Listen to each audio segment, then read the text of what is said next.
Hallelujah. ನಮ್ಮ ಕರ್ತನಾದ ಯೇಸು ಕ್ರಿಸ್ತನ ದಿವ್ಯ ನಾಮದಲ್ಲಿ ನಿಮಗೆ ಶುಭವನ್ನು ತಿಳಿಯಪಡಿಸುತ್ತೇನೆ. Good morning. ಬೆಳಗಾಯ್ತು, ಬನ್ನಿರಿ ದೇವರ ಮಾತುಗಳನ್ನು ಧ್ಯಾನಿಸೋಣ ಎಂಬುದಾಗಿ ಪ್ರೀತಿಯಿಂದ ನಿಮ್ಮೆಲ್ಲರನ್ನು ಅನುದಿನದ ಧ್ಯಾನಕ್ಕೆ ಆಹ್ವಾನಿಸುತ್ತೇನೆ. ಬನ್ನಿರಿ, ಚಿಕ್ಕ ಪ್ರಾರ್ಥನೆ ಮಾಡಿಕೊಳ್ಳೋಣ. ಪರಿಶುದ್ಧನೇ, ಪ್ರೀತಿಯುಳ್ಳ ತಂದೆಯೇ, ಮತ್ತೊಂದು ದಿನ ನಮಗೆ ಕೊಟ್ಟಿದ್ದೀರಿ, ಮತ್ತೊಂದು ಸಾರಿ ನಮ್ಮೊಂದಿಗೆ ಮಾತಾಡಿರಿ ಎಂದು ಕ್ರಿಸ್ತನ ನಾಮದಲ್ಲಿ ಬೇಡುತ್ತೇವೆ ತಂದೆಯೇ, ಆಮೇನ್. ದೇವರಿಗೆ ಸ್ತೋತ್ರ. ವರ್ಷಾಂತ್ಯದಲ್ಲಿ ದೇವ ಪ್ರಿಯರೇ, ಹೇಗಿದ್ದೀರಿ ನೀವು? ಹೇಗಿದ್ದೀರಿ ಪ್ರಿಯರೇ? ಒಂದು ಸಾರಿ ಇಡೀ ಈ ವರ್ಷವೆಲ್ಲ ನಮ್ಮ ಜೀವಿತದಲ್ಲಿ ದಿವ್ಯ ದಾನಗಳನ್ನು ಅನುಭವಿಸಿದ್ದೇವೋ, ಇಲ್ಲವೇ ಶಾಪಗಳನ್ನು ನೋಡಿದೆವೋ, ನಷ್ಟಗಳನ್ನು ನೋಡಿದೆವೋ, ಇಲ್ಲವೇ ಲಾಭ ಅನ್ನುವ ಮಾತಿಗಿಂತಲೂ ಮೇಲುಗಳನ್ನು ನೋಡಿದೇವಾ? ಹೇಗಿದೆ ನಮ್ಮ ಜೀವಿತ ಎನ್ನುವುದು ನಾವು ಒಂದು ಸಾರಿ ಪರಿಶೀಲಿಸಿಕೊಳ್ಳಬೇಕು. ಮೊದಲು ನಾವು ಇತರರ ವಿಷಯದಲ್ಲಿ ಹೇಗಿದ್ದೇವೆ? ಇತರರ ವಿಷಯದಲ್ಲಿ ನಾವು ಸಹನೆಯುಳ್ಳವರಾಗಿದ್ದೇವಾ? ಪ್ರೀತಿಯುಳ್ಳವರಾಗಿದ್ದೇವಾ? ತಾಳ್ಮೆಯುಳ್ಳವರಾಗಿದ್ದೇವಾ? ಇತರರನ್ನು ಆಶೀರ್ವದಿಸುತ್ತಿದ್ದೇವಾ? ಇಲ್ಲವೇ ಶಪಿಸುತ್ತಿದ್ದೇವಾ? ಇತರರ ವಿಷಯದಲ್ಲಿ ನಮ್ಮ ಬಿಹೇವಿಯರ್, ನಮ್ಮ ವರ್ತನೆ ಯಾವ ರೀತಿಯಾಗಿದೆ? ಯಾವಾಗಲೂ ವಿಮರ್ಶಿಸುವಂಥವರಾಗಿದ್ದೇವಾ? ಯಾವಾಗಲೂ ತೀರ್ಪು ತೀರಿಸುವಂಥವರಾಗಿದ್ದೇವಾ? ಇತರರನ್ನು ಬಾಧೆಪಡಿಸುವಂಥವರಾಗಿದ್ದೇವಾ? ಇತರರನ್ನು ಕುಗ್ಗಿಸುವಂಥವರಾಗಿದ್ದೇವಾ? ಎರಡು ವಿಷಯದಲ್ಲಿ ನಾವು ಪರಿಶೀಲಿಸಿಕೊಳ್ಳಬೇಕು. ನಾವು ಯಾವತ್ತೂ ಕೂಡ ಇತರರಿಗೆ ದೇವರ ಮಕ್ಕಳಾದ ನಂತರ ಆಟಂಕವಾಗಿರಬಾರದು. ಯಾವತ್ತೇ ಆಗಲಿ ನಾವು ಇತರರನ್ನು ಆಶೀರ್ವದಿಸಬೇಕೇ ಹೊರತು ಶಪಿಸಬಾರದು. ಒಂದು ವೇಳೆ ಅವರು ಶಪಿಸಿದರೂ ಕೂಡ ನಾವು ಆಶೀರ್ವದಿಸಬೇಕೆಂದಿದ್ದಾರೆ ಯೇಸು. ನಾವು ಆಶೀರ್ವದಿಸುವುದನ್ನೇ ಕಲಿಯಬೇಕು. ಅವರು ನಮಗೆ ಮೋಸ ಮಾಡಿದರು, ದ್ರೋಹ ಮಾಡಿದರು, ಅನ್ಯಾಯ ಮಾಡಿದರು. ನಾವು ಕೆಟ್ಟದಕ್ಕೆ ಪ್ರತಿಯಾಗಿ ಕೆಟ್ಟದ್ದನ್ನು ಮಾಡಬಾರದು, ಆದರೆ ಒಳ್ಳೆತನದಿಂದ ಕೆಟ್ಟತನವನ್ನು ಜಯಿಸಬೇಕೆಂದು ದೇವರು ಹೇಳಿದ್ದಾರೆ. ಅವರಂತೆ ನಾವು ಕೂಡ ಏಟಿಗೆ ತಿರುಗೇಟು, ಹಲ್ಲಿಗೆ ಹಲ್ಲು, ಕಣ್ಣಿಗೆ ಕಣ್ಣು ಅನ್ನುವಂತೆ ಇರುವುದಾದರೆ, ಅವರು ಶಪಿಸುವುದಾದರೆ ನಾವು ಶಪಿಸುತ್ತೇವೆ, ಅವರು ಕೇಡು ಮಾಡುವುದಾದರೆ ನಾವು ಅವರಿಗೆ ಕೇಡು ಮಾಡುವಂಥವರಾಗಿರೋದಾದರೆ ಮತ್ತೆ ನಾವು ದೇವರ ಮಕ್ಕಳು ಹೇಗಾಗ್ತೇವೆ? ನಮ್ಮಷ್ಟಕ್ಕೆ ನಾವೇ ಜಗಳ ಆಡಿ ಹೋರಾಡುತ್ತಾ ಇರುವುದಾದರೆ ದೇವರು ನಮ್ಮೊಂದಿಗೆ ಇರೋದಿಲ್ಲ.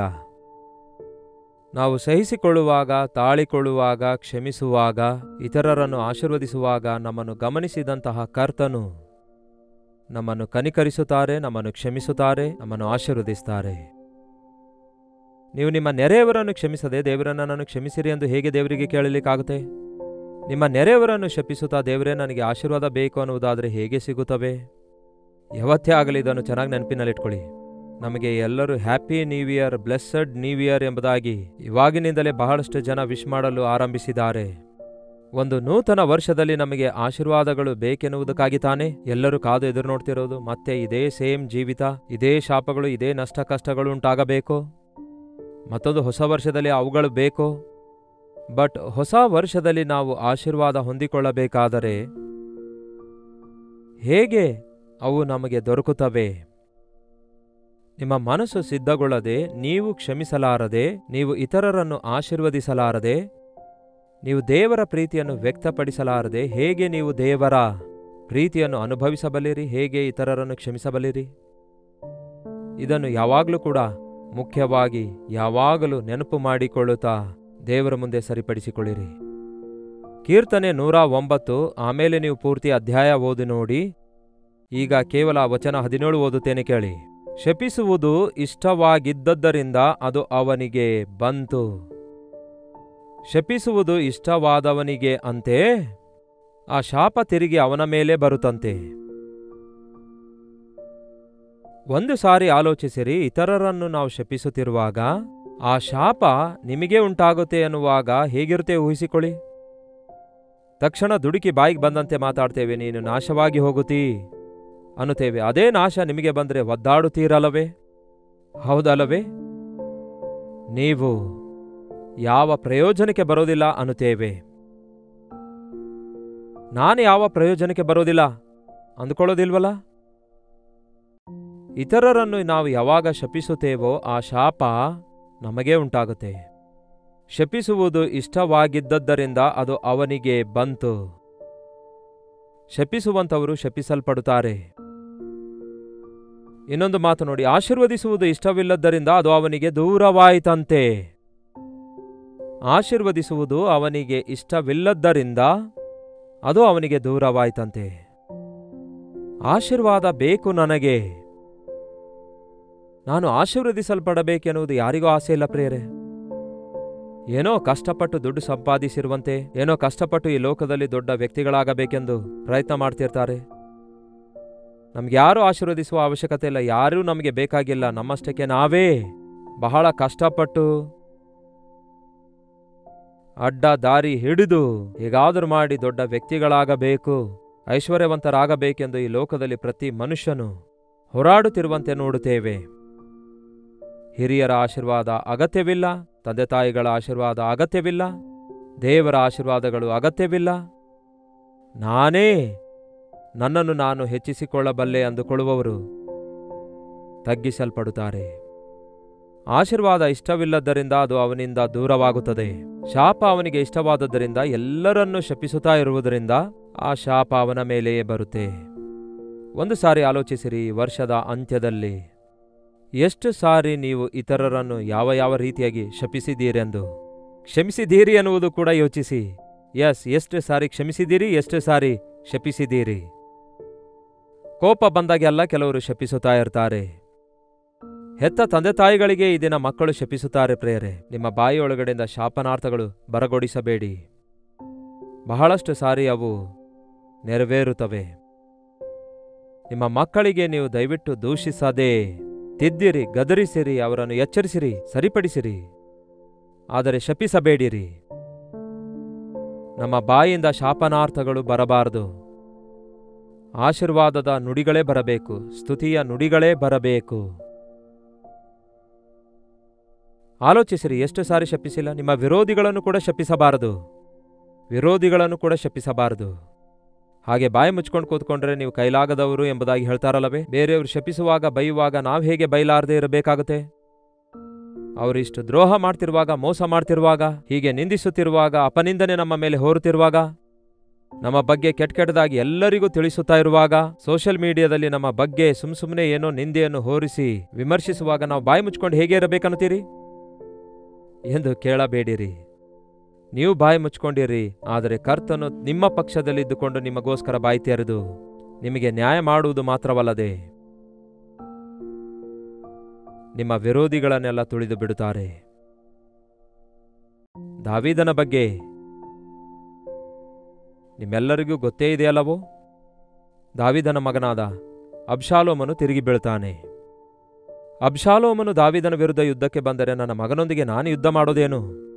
ನನ್ನ ಕೈಯಿಂದ ಅವನು ಸತ್ರೆ, ಅವನ ಕೈಯಿಂದ ನಾನು ಸತ್ರೆ ದೇವರ ನಾಮಕ್ಕೆ ಅವಮಾನ ಆಗುತ್ತೆ. ಆದುದರಿಂದ ಎಲ್ಲವೂ ಒಂದೇ ಅಲ್ಲವೋ, ಎಲ್ಲವೂ ದುಃಖವೇ ಅಲ್ಲವೋ, ಯಾಕೆ ಅವನೊಂದಿಗೆ ನಾನು ಯುದ್ಧ ಆಡಲಿ ಎಂದು ಯೋಚಿಸಿ ಹಿಂದುಗಡೆಯಿಂದ ಓಡಿ ಹೋಗ್ತಾನೆ.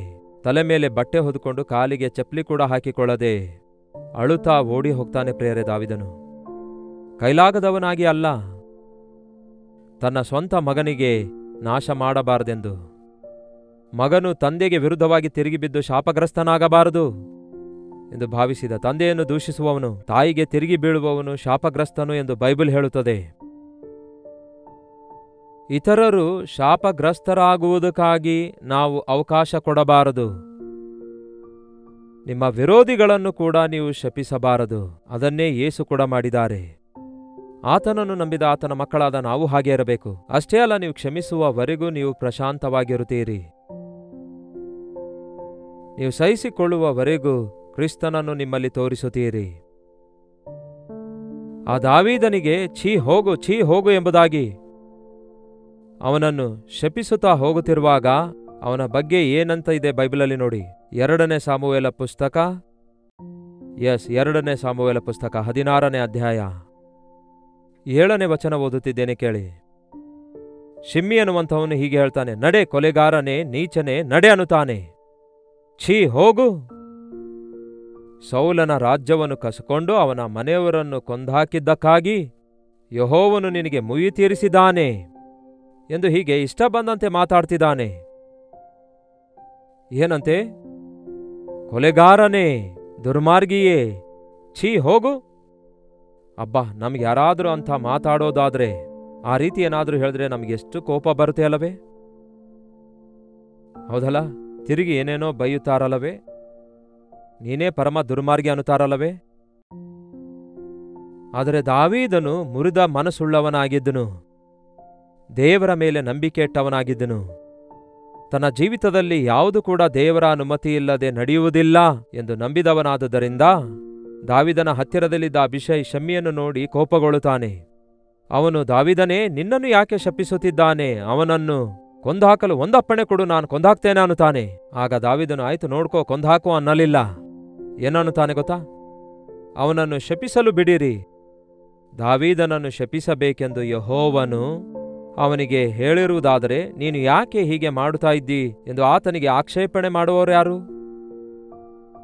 ಶಪಿಸಲು ಬಿಡಿರಿ, ದೇವರ ಅನುಮತಿ ಇಲ್ಲದೆ ಯಾರು ನನಗೆ ಶಪಿಸಲಾಗುತ್ತೆ?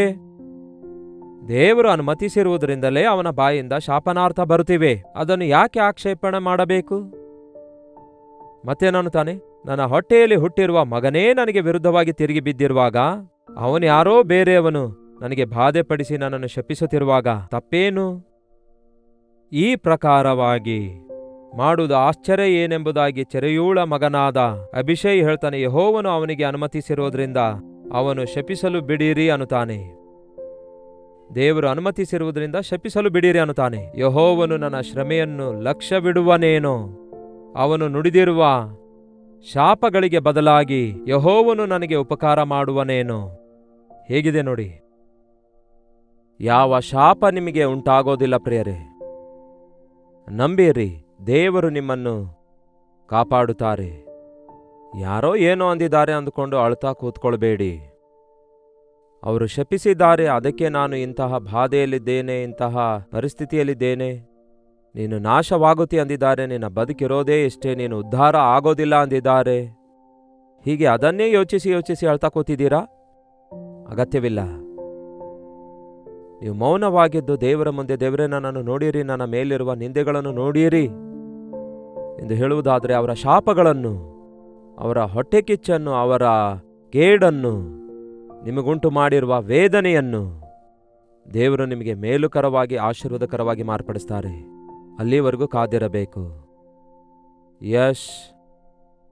ಹೊಸ ವರ್ಷದೊಳಗೆ ಪ್ರವೇಶಿಸುವುದಕ್ಕಿಂತ ಮುಂಚೆ ಮೊದಲು ನಾವು ಯಾರನ್ನಾದರೂ ಶಪಿಸಿದ್ದೇವೋ ಎಂದು ಪರಿಶೀಲಿಸಿಕೊಳ್ಳೋಣ.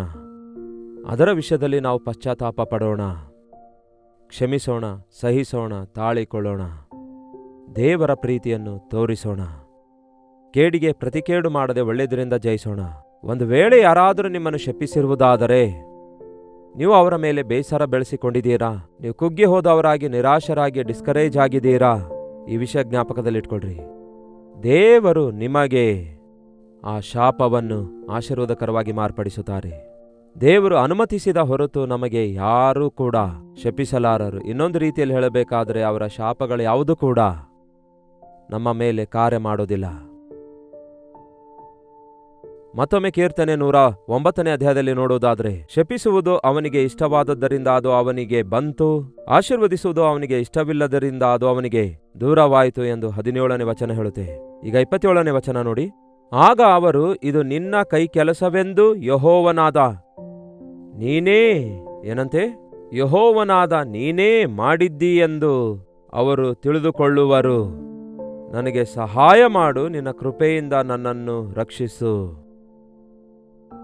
ಅವರು ಶಪಿಸಲಿ, ಚಿಂತೆಯಿಲ್ಲ, ನೀನು ಆಶೀರ್ವದಿಸುವಿ. ಅವರು ಎದ್ದು ಅಪಮಾನ ಹೊಂದುವರು, ಆದರೆ ನಿನ್ನ ಸೇವಕನಾದ ನಾನು ಉಲ್ಲಾಸಿಸುವೆನು. ಮಾನಭಂಗವೇ ನನ್ನ ವಿರೋಧಿಗಳಿಗೆ ವಸ್ತ್ರವಾಗಲಿ, ನಾಚಿಕೆಯೇ ಅವರ ಹೊದಿಕೆಯಾಗಲಿ. ಎಷ್ಟು ಚೆನ್ನಾಗಿದೆ ನೋಡಿ. ಅವರು ಶಪಿಸುತ್ತಾರೆ, ಆದರೆ ನೀನು ಆಶೀರ್ವದಿಸುತ್ತಿ ದೇವರೇ. ಎಷ್ಟೇ ಜನ ಶಪಿಸಿದರೂ ಕೂಡ ದೇವರು ಆಶೀರ್ವದಿಸುವಾಗ ಅವರ ಶಾಪಗಳು ಯಾವ ಹಾನಿ ನಮಗೆ ಮಾಡೋದಿಲ್ಲ, ಅವು ನಮಗೆ ಅಂಟಿಕೊಳ್ಳೋದೇ ಇಲ್ಲ. ದೇವರ ಆಶೀರ್ವಾದ ಹೊಂದಿಕೊಂಡಿದ್ದೇವೋ ಇಲ್ಲವೋ, ದೇವರು ನಮ್ಮನ್ನು ಆಶೀರ್ವದಿಸಬೇಕಾದರೆ ನೀವು ಸಹಿಸಿಕೊಳ್ಳಬೇಕು. ನಿಮ್ಮನ್ನು ಶಪಿಸಿದವರನ್ನು ಆಶೀರ್ವದಿಸಬೇಕು. ನಿಮ್ಮ ಶಾಪಗಳು ಆಶೀರ್ವಾದಕರವಾಗಿ ಮಾರ್ಪಡಿಸಬೇಕೆಂದು ದೇವರಿಂದ ಬೇಡಿಕೊಳ್ಳಿರಿ. 30ನೇ ವಚನ. ಯೆಹೋವನನ್ನು ಬಹಳವಾಗಿ ಕೊಂಡಾಡುವೆನು, ಜನಸಮೂಹದ ಮಧ್ಯದಲ್ಲಿ, ಏನಂತೆ? ಜನಸಮೂಹದ ಮಧ್ಯದಲ್ಲಿ ಆತನನ್ನು ಕೀರ್ತಿಸುವೆನು.